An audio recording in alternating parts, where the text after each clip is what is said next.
In this video, we're going to take a quick look at the install and setup of the BIQU Panda Breeze, and we'll do some test prints to see if it is effective. And at the end, I'll give you my overall thoughts on this product. So let's get started. We'll begin here with the unboxing, and the Panda Breeze comes in a nice little box. Great presentation on behalf of BIQU. And when you open up the box, the first thing you'll find is, of course, the entire Panda Breeze unit, as well as this bracket with some wiring and the LED strip. Removing the Panda Breeze unit from the box, the first thing that you'll notice is that it is quite heavy, and that is because of its aluminum construction. It also seems to feature clear acrylic panels, and there's a pretty beefy cage fan inside. In the box, you'll find a few other accessories, including the data cable, as well as some small tools and hardware, and the standard issue BIQU rubber ducky. Now, if you're looking for written instructions, you can scan the QR code located on the side of the box.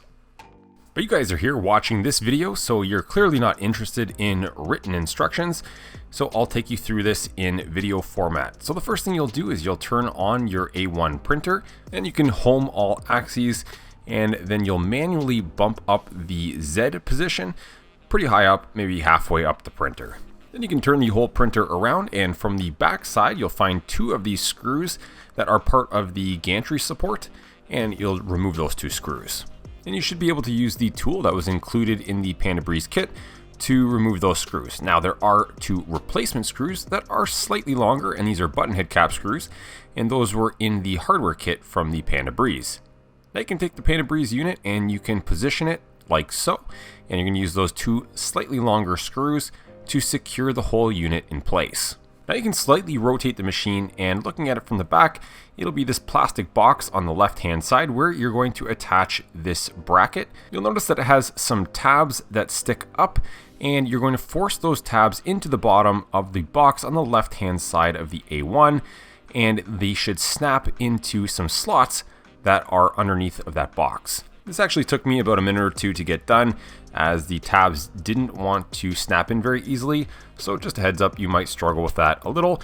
And then you can take the wire harness coming out of the side of the Panda Breeze and plug it into the receptacle on the back of that bracket, and then you can take the 4-pin data cable, you can plug it into the back of the bracket, and the other end of this cable has the same connector, which will get plugged into one of the ports at the back of the printer, and these are the same ports where you would plug in the AMS light system. Now on the top of the printhead, again, we're still facing the back of the printer, there's an access panel that can be snapped away. You may need to pry a little bit with a flathead screwdriver to get that to come off.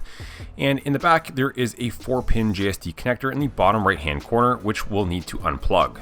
This connector is responsible for the control of the part cooling fan, and there's a long cable coming off of that bracket that we attached to the gantry, and you'll notice it has two very similar JST 4-pin connectors. One of them is a female receptacle, so we'll take the wiring harness that we just unplugged coming from the A1 and we'll plug it into the female receptacle. Then we'll take the male connector and plug that into the back of the printhead.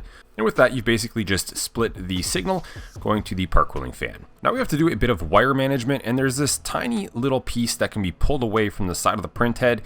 Now there's a replacement piece that you can 3D print, but I do find it easier to just snip away a portion of this plastic piece, and you can do that with some side cutters that you normally cut your filament with, and then just slip it back in. And that small amount that you've cut away is going to be enough to allow the wire harness to pass through. And you can see that I've also attached a small zip tie as a strain relief, so the connector won't get pulled, and the zip tie will get stuck on the side of the enclosure before it starts pulling on those connectors. Then you can snap the cover back in place. It's not symmetrical, so be sure you take note of where the snap tabs are, and you're gonna have to press pretty hard. Now the cable is secure, and we don't have to worry about it pulling on the connectors. And we can move on to the installation of the LED strip. So it's got an adhesive backing. You can pull away the peel ply and then just secure it to the bottom of the gantry, ensuring that it does not interfere with the motion of your printhead. When you're done, it should look something like this. And this whole setup is pretty clever. That LED strip is being controlled by the original LED over here, being covered by a photo sensor that will trigger the on-off state of the LED strip. And so overall, the setup is going to be pretty straightforward, as we do not need to do anything in the software, as all of the existing signals from the printer are being used to control the fan as well as the LED. But one thing we can do is loosen off the thumb screws on the side of the Panda Breeze. So there's one thumb screw on the right side and another one on the left. We can adjust the angle of the fan. Now I will be honest, I wish that the angle was preset by BIQU and there wasn't this adjustment, and I was hoping that they would have determined the best angle, but it's left for you to play with. And then when you turn the printer back on, you'll notice that the LED strip should turn on if you had your original LED on. Then you can go to the fan control and turn on your part cooling fan. And because the Panda Breeze is picking up the same signal as your part cooling fan, it should turn on with the part cooling fan. And then again, you can adjust the angle of the Panda Breeze and try and position it so it's blowing down towards the nozzle of your print head. And finally, there's a push button on the top of the Panda Breeze. As far as I can tell, it just turns on and off this accent lighting. Now we can perform a few test prints, and I've got this one set up in Bambu Studio. It's just a pretty typical overhang test print, and it goes up to 70 degrees overhang. And after slicing it and taking a look at the fan speed, we can see where the fan speed is going to be 100%. And the result correlates with the standard cooling settings inside of the PLA basic settings. And that's what I'm going to be using here. I'm going to be using Bambu Lab's PLA basic across all of these tests. And the standard profile calls for the part cooling fan speed to be increased on overhangs that exceed 45 degrees. And as you guys saw from the installation, the Panda Breeze is picking up the signal from the part cooling fan, so it is going to be operating at the exact same time. Now, all of the overhangs in this test did print successfully, and I would say most of them printed pretty clean. It's not until about the 70 degree overhang where we started to see some degradation of print quality on the underside of these overhangs, and 70 degrees is very extreme. So overall, this does look pretty good, but I thought we could do a little better. So I went ahead and explored some of the cooling settings inside of the slicer and made some minor adjustments. And the first adjustment I made was to the max fan speed threshold minimum layer time. I increased this from 8 seconds to 15 seconds. So from my understanding, any layer that takes less than 15 seconds to print will get slowed down, and this is going to give the Panda Breeze more time to cool those layers. And the other thing that I wanted to change was the pre-start fan time. What I was observing in the first print was that the Panda Breeze is a pretty big fan, and it's a cage style fan, so it takes some time to spin up. And unlike the part cooling fan where you can turn it on and off very quickly and it can still be effective, I felt like the Panda Breeze should be running more continuously and less pulsating on and off. And by increasing the pre-start fan time to 5 seconds, that should leave it mostly on, at least for the duration of these overhangs. After slicing the file with those new cooling settings, you could definitely see a difference in the print preview. And then when we actually go to print this thing, there's a very clear difference in the part quality. So on the bottom, this is the one with the new slicer settings. And I would say that at the 70 degree overhang, it's pretty close to perfect. The result in the middle is the one with the Panda Breeze on with the original cooling settings, and the one at the top is with the Panda Breeze turned off, just solely relying on the original part cooling fan. In my opinion, there's a very clear difference here and a very clear improvement with the Panda Breeze with the new cooling settings. Now we can try another popular test, and this one is a bridging test. And you can see that it has a series of bridges that are increasing in length.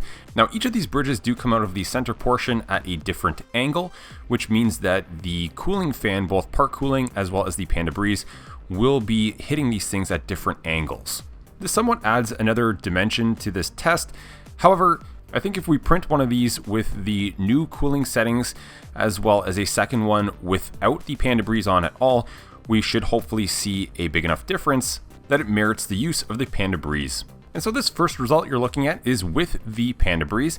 Now, all of the bridges did print successfully, and one of them, the longest one, is actually quite long. I was surprised it printed even with the additional part cooling. It's a 100mm or about a 4-inch bridge, and when printing this entire piece again without the Panda Breeze, the result is actually quite similar. There's almost no difference. The longest bridges did look better with the Panda Breeze, but surprisingly, some of the shorter bridges looked equally as messy. This could be due to the print angle, like I had mentioned earlier, but I think the ultimate lesson here is that if you do purchase this product, you will have to do some testing and tuning to dial in your cooling settings as well as the physical angle of the Panda Breeze, and the orientation of your parts on the print bed if there's a specific part that's giving you trouble.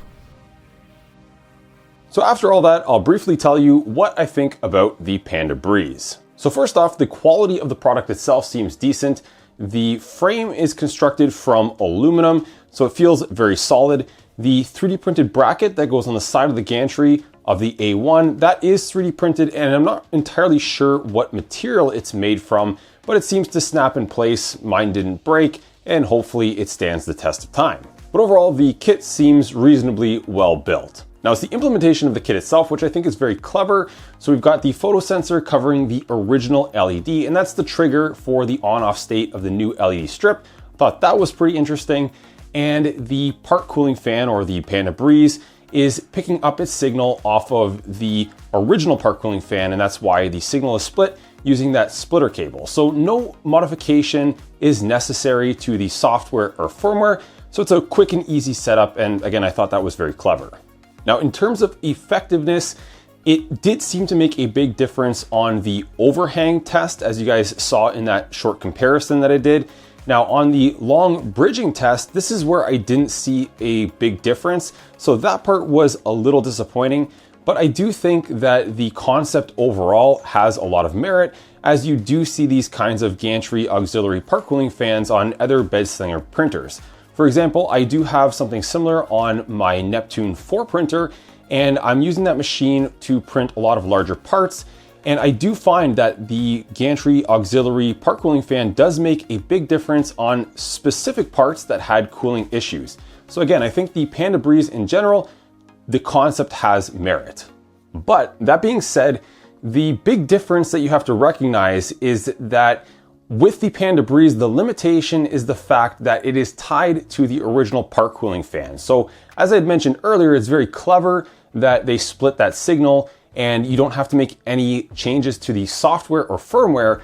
But the disadvantage of this is that you're limited to, of course, running that auxiliary fan off of the part cooling fan. So in the slicer settings, in order to make any changes to that fan speed, you're basically going to have to modify the cooling characteristics for your part cooling fan.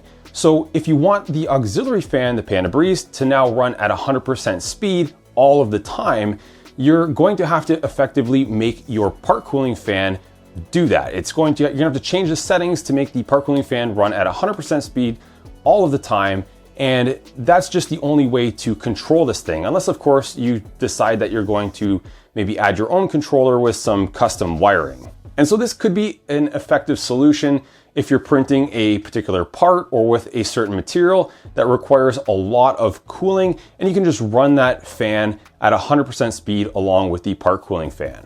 The other limitation seems to be that the fan that they use inside of the Panda Breeze is some kind of large cage style fan, and this tends to be pretty heavy. So it takes a lot of time to spin up, and that's why in the slicer settings that I showed you earlier, I did increase the pre-start fan time, and that helps it to spin up a little bit early, because if you're turning this thing on and off very quickly with the original settings for the part cooling fan, then you might find that it's not spinning up fast enough to be effective. And the other thing to be aware of is when I first turned on the Panda Breeze, I noticed that it was vibrating a little bit.